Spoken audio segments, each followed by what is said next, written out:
Hey everybody, how's it going? In today's video, let's have a quick look at an exclusive series featuring Koenigsegg Jesko Absolut. Currently, there is a flashback, sort of rerun of the special event that featured this car, and I'll have the link to my original run through of that series to win this car in the description box below. So if you don't own this car already, and if you would like to win it for free, essentially I managed to get through that series, that event, with zero upgrade, not even a single racing dollar upgrade. So hey, and of course by going through it you get to win not only the car, but you get some gold and other victory points and whatnot, right? The usual rewards. So yeah, you guys can check that out if you're interested in that. But for this one, we'll talk about, as I said, the exclusive series featuring this car. This is a monster of a car, very, very fast. I mean, it's Koenigsegg, right? And it's a decent handling for considering the speed. So I'll just leave it at that. It still behaves like Koenigsegg, but you know, it is more manageable than, let's say, the likes of Riera or Agueras, because those cars are very fast, but perhaps you always want a bit more grip, you know. Koenigsegg, Jesko and Jesko Absolut, both of them, I think, kind of have improved on that side quite a bit. So more manageable car. Anyway, let's jump in. And also, that there is a bonus series this car's featured in, alongside the non-absolute version, just the Jesko, called Let's Go Jesko. And yes, I have 100% complete that series also, so I have the full playthrough of that bonus series in the list. I'll have that listed in the description box below as well, so you can check that out. But let's head on over to the aforementioned exclusive series, pushing the boundaries of speed and precision. And of course, how much does it actually cost to max out this car? A lot. 1700 gold if you just want to do it without any discount. We have gotten decent discount upgrades in the past. So yeah, if you can like take advantage of when they have like 40% or even sometimes 50% upgrade discount, then you can bring it down closer to 1,000 gold, maybe a little less, but it's gonna be an expensive car, and about as what you would expect. As I said, 1,700 gold to normally max out this car. Reward is a little less than 10% of that, so you'll get 150 gold back. 10% would be 170 gold, a little less, 150 gold. So pretty pricey series to unlock, and on top of that, if you don't own this car and if you're to buy it, it'll cost you additional 1,200 gold. So yeah, that is a lot. One of the more expensive cars in the entirety of the game, but one of the fastest cars definitely in the game as well.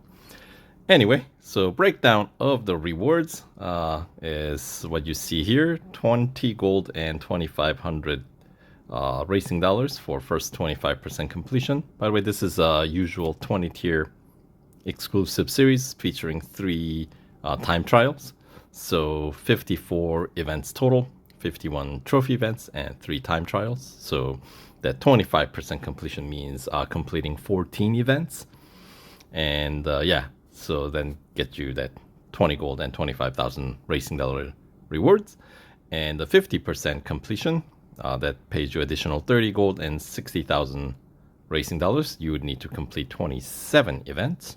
And the 75% completion reward includes additional 40 gold and 90,000 racing dollars, and you would need to complete 42 events. And 100% completion, of course. It's pretty straightforward. You got to do all of it. All gold trophies will pay out the remaining 60 gold plus 125,000 racing dollars. Right. So, and then the events. Let's break it down by the types. Right. We'll start out with the way I'm gonna tackle this. Starting out with the short events. So we got 5 autocrosses. So starting in tier 1, we got the autocross taking place at Indianapolis Motor Speedway. And second instance, you find in tier 7 at Laguna Seca. And the third instance in tier 9 at Mount Panorama. And fourth instance at Bugatti Circuit in tier 14. And the final fifth instance, you find it in tier 17 at Silverstone Bridge Grand Prix Circuit. And there are 2 drag races. First one in tier 3 taking place at Circuit of the Americas Grand Prix Circuit, and the other drag race in tier 8 at Porsche Test Track. Of course, always long on-road circuit. And then the speed snaps. Right, there are 5 of those as well. So starting in tier 2, we got one at Daytona, the motorcycle course. And then second instance, tier 4 at Suzuka Grand Prix. And then the third instance, tier 7 at Circuit of the Americas Grand Prix Circuit. And the fourth instance is ways down, tier 16 at Monza Road Course. And the final fifth instance of Speed Snap in tier 19 taking place at Catalunya National. So those quick events, we got 12 of them total. So by completing those, you are getting pretty close to getting to that first 25% completion, right? I think you get to like 20 or 21%.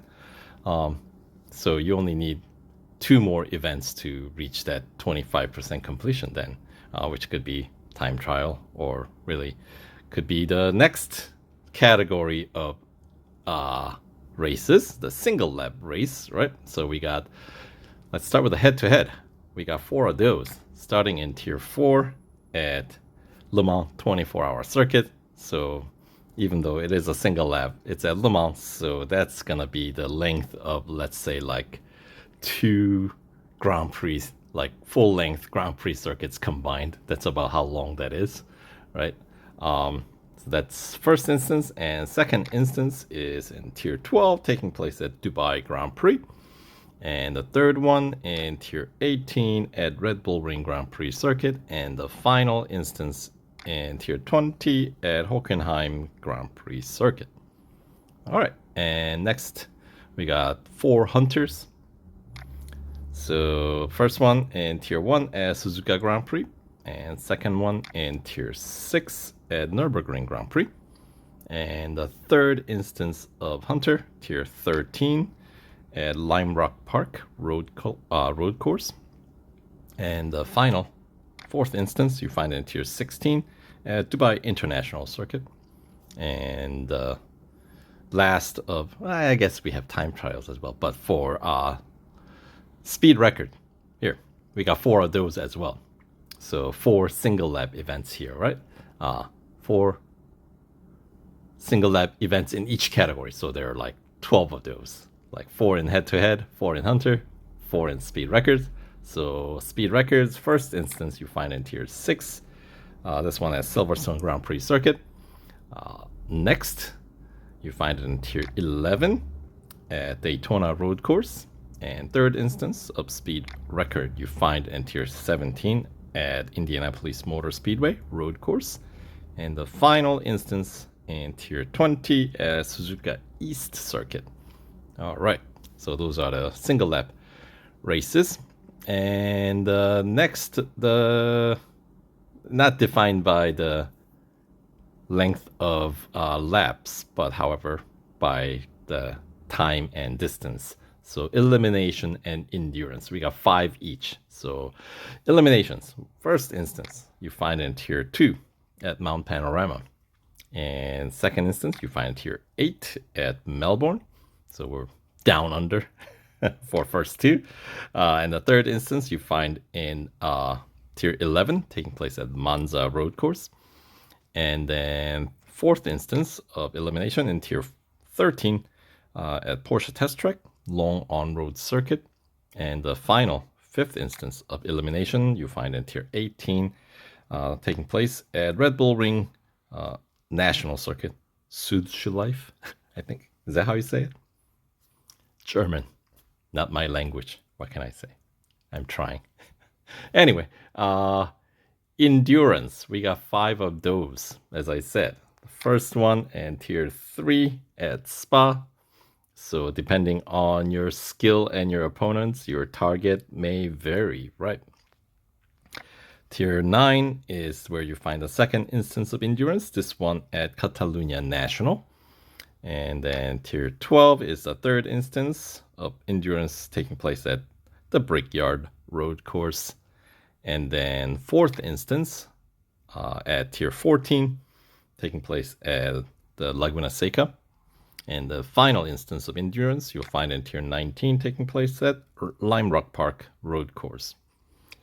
All right, and time trials. Let's go through those. Of course, we got 3, Tier 5, 10, and 15, right? So first, Tier 5, time trial takes place at Hockenheim National, and the top speed is under, or top time is under a minute. Yeah, 55 seconds, 56 seconds. Pretty speedy. And the second instance, Tier 10, this one is at Spa.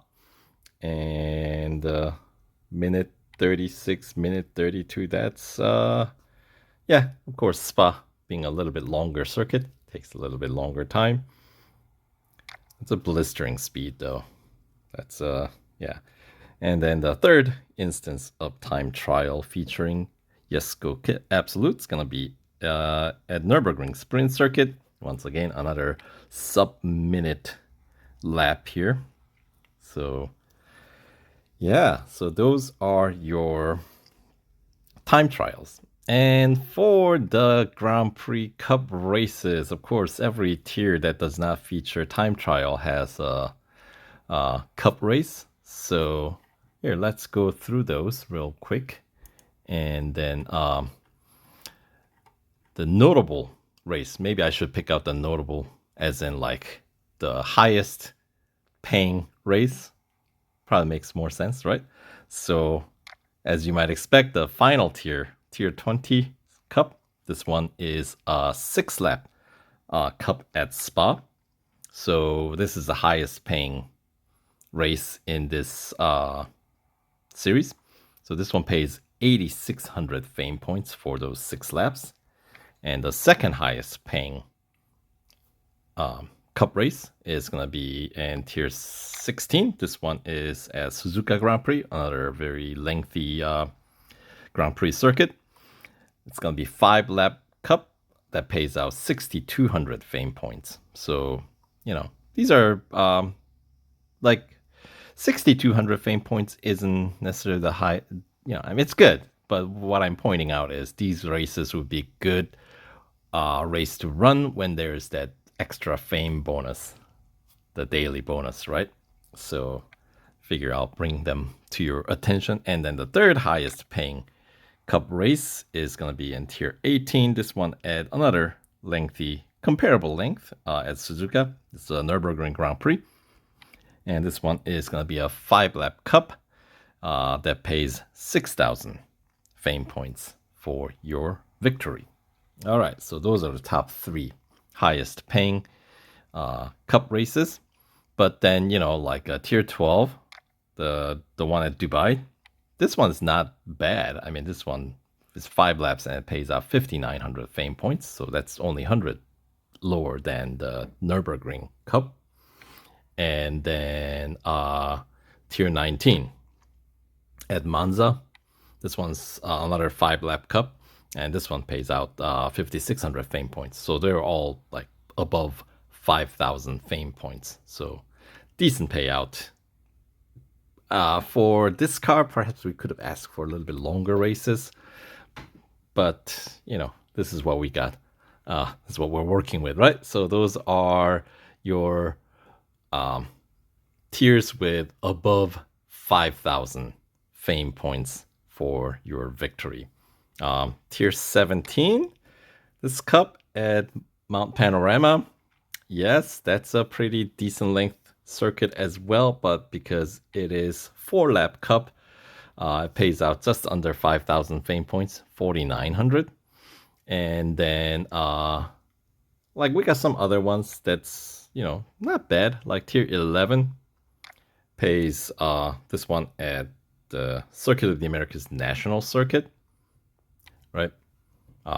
6 laps, so high lap count. So this one pays out 4,800 fame points. So they're under 5,000, but pretty darn close to 5,000 fame points, right? And then there are a couple of other cup races that pays out 4,300 fame points. That is in tier 14. This one at the Brickyard Road Course. 5 laps, so that pays out 4,300 fame points. And the other one you find in fairly early on, Catalunya Grand Prix Cup and tier 3. This one also, the 4 laps, this one pays out 4,300 fame points as well. And the rest of them are just, what do you call them? Chump change.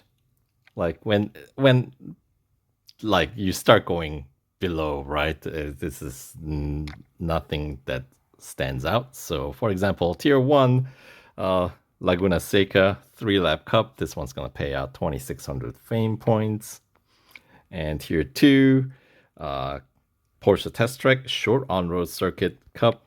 3 laps. This one pays out 1,700 fame points, right? And we already looked at tier 3 and tier 4. The cup at Melbourne. This is 5-lap cup that pays out 3,200 fame points.